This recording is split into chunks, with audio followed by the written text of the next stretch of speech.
E nós vamos retomar a nossa conversa com Matias Beno Rempel, missionário do Conselho Indigenista no Mato Grosso do Sul. Olá, Matias, tudo bem? Tudo bem? Olá, muito bom dia. Bom dia. Obrigado por certeza Rádio Brasil Atual, que tem acompanhado e dado voz aí aos Guarani Kaiowá, não deixando sua situação invisibilizada.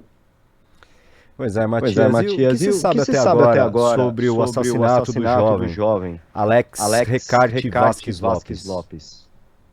Certo. Infelizmente, é mais um caso, né, desse genocídio estrutural que vem sofrendo os Guarani Kaiowá.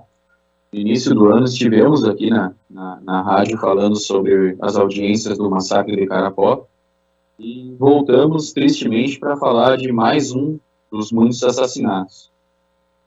É o quarto do mesmo membro de famílias, apenas nessa região de fronteira de Coronel Sapucaia, e um crime hediondo, né? Onde tudo que fez Alex, o jovem de 18 anos, foi sair da área de reserva, na qual há uma política de confinamento levada a cabo pelo Estado desde 1928, para buscar lenha, né? Com sua namorada e mais um indígena. Pararam para tomar um banho num córrego, num pequeno rio, e ele seguiu para buscar lenha nas imediações da reserva, quando foi brutalmente assassinado, né?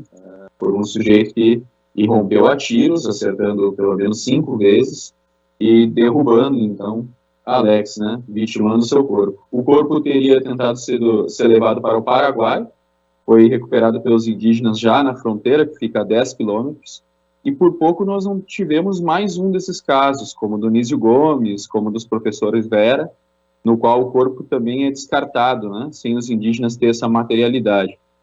Os indígenas se revoltaram com muita dor, com bastante revolta, assim, um sentimento apertado no peito, e decidiram então retomar. Por que retomar?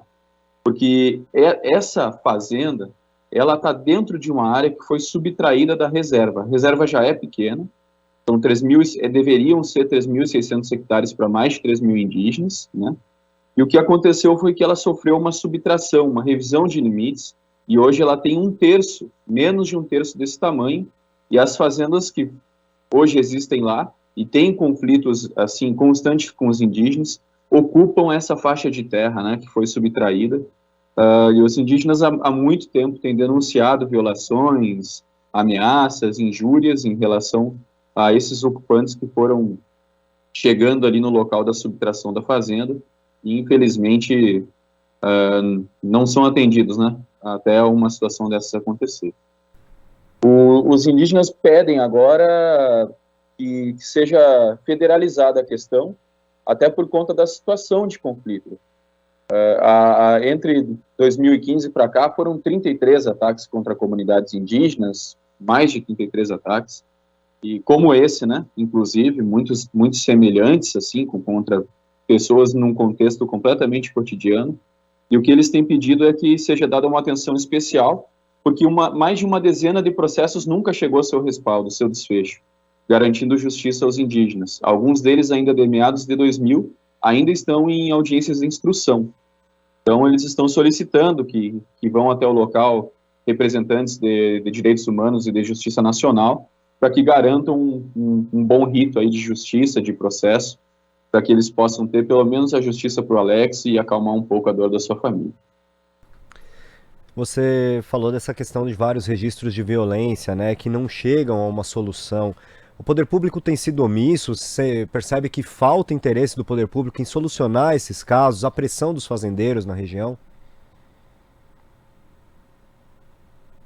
Desculpe, só peguei o finalzinho de um pequeno corte aqui. Se puder só repetir essa parte final. Claro. Você percebe que tem havido omissão do poder público na apuração desses casos? São vários casos de violência, né? Desde 2007, pelo menos, se registram casos de violência nessa região. Está faltando ação do poder público, a pressão dos fazendeiros para que se impeça essas investigações? Com certeza. Primeiro, está faltando coragem e um pouco de dignidade para os governos, né?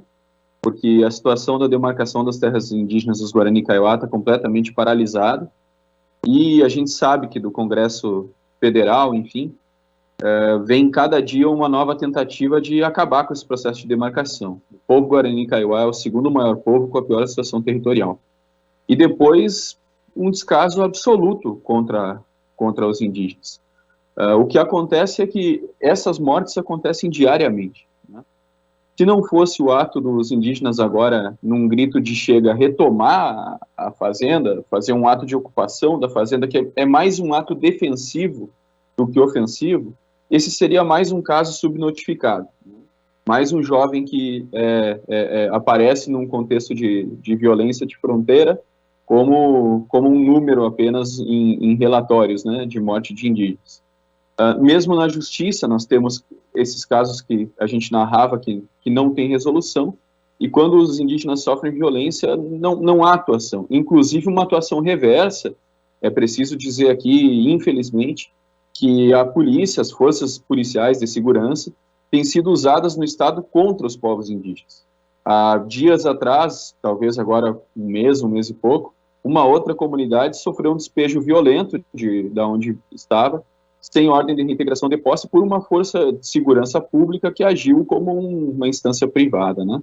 Então, assim, a situação deles é de abandono, por um lado, mas também de um funcionamento da polícia na lógica de um agroestado, que não tem permitido que direitos constitucionais dos povos e o direito humano também, inclusive o direito à segurança, seja uma questão paritária e de acesso às comunidades. A gente comentou um pouco sobre a questão da demarcação da área, né? Você detalhou que havia uma área maior e ela foi subtraída e hoje os indígenas vivem numa área muito pequena. Por que é importante essa questão do tamanho da área para a manutenção da cultura e da sobrevivência das comunidades indígenas? Certo, essa é a questão fundamental. Imagine que os povos indígenas, eles precisam de todo um ethos, né? De um bioma, enfim, de sementes, de espaço para plantar, para poder viver a sua questão tradicional.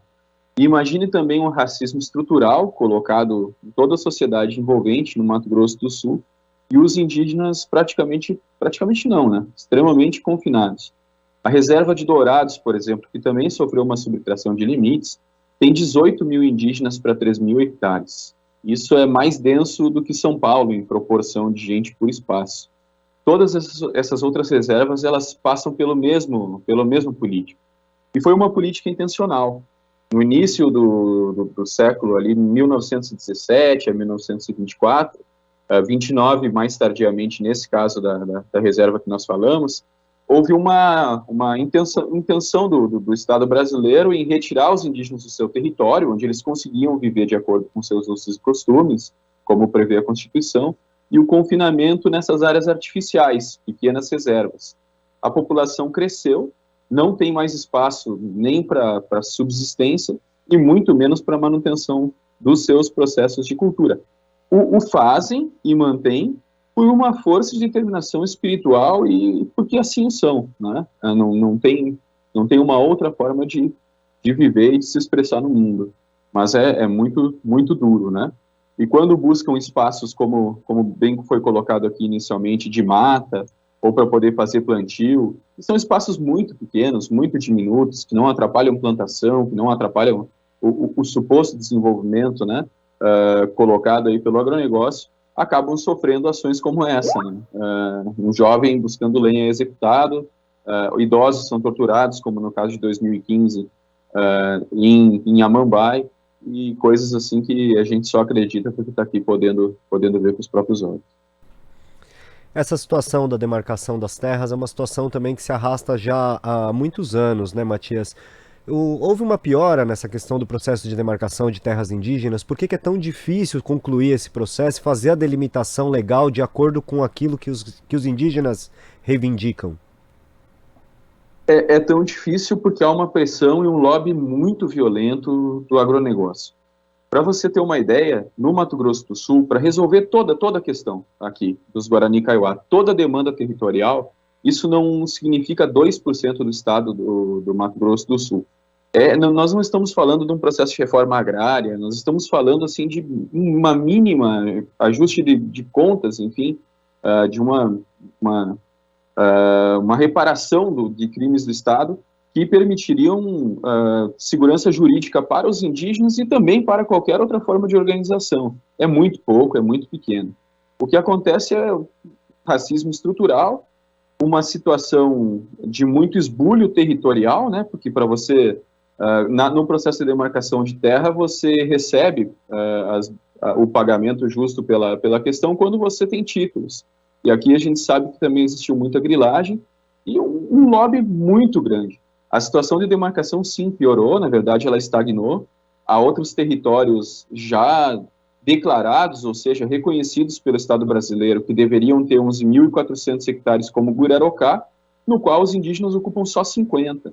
E isso é uma constante. Só das terras que já deveriam estar na mão dos indígenas, seria cerca de 270 mil hectares, eles estão com menos de 40. E as terras nas quais eles esperam a demarcação por décadas, né, 20, 30 anos, não andaram mais, desde de meados aí de 2011 para frente.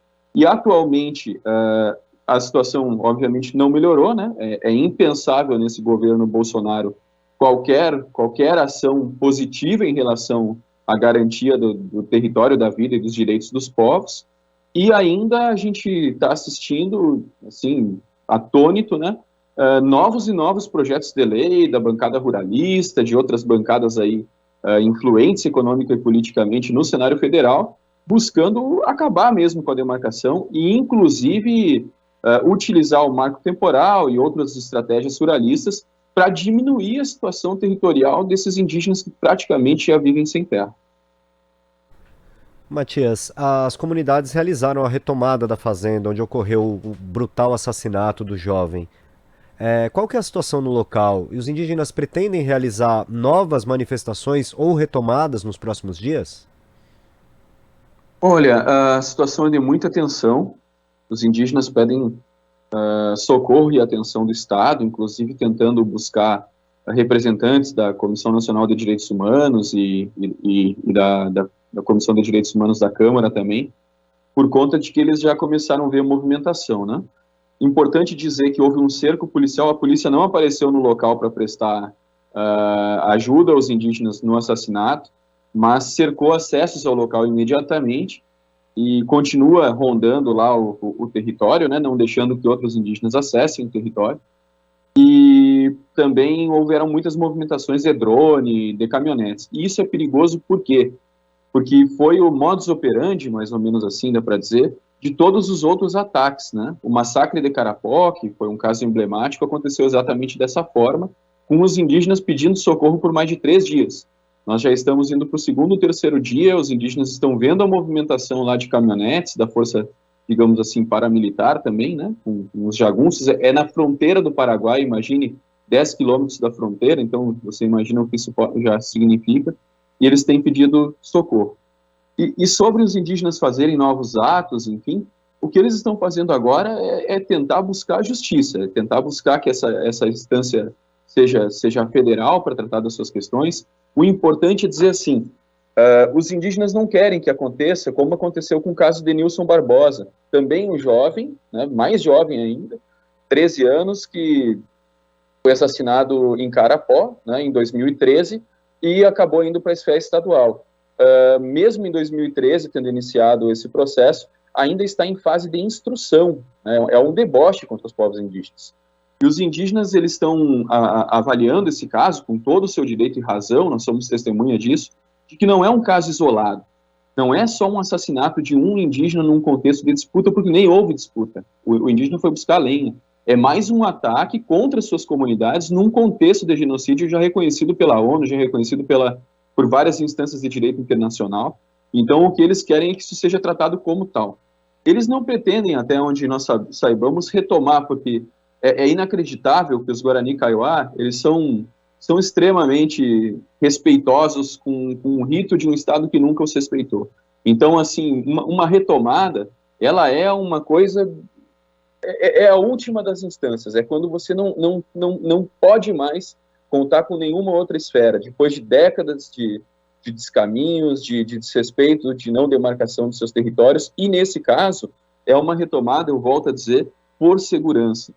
Quando a reserva foi subtraída e ali foram colocadas propriedades, os indígenas nos relatam, e chega diariamente, violações pesadas como essa.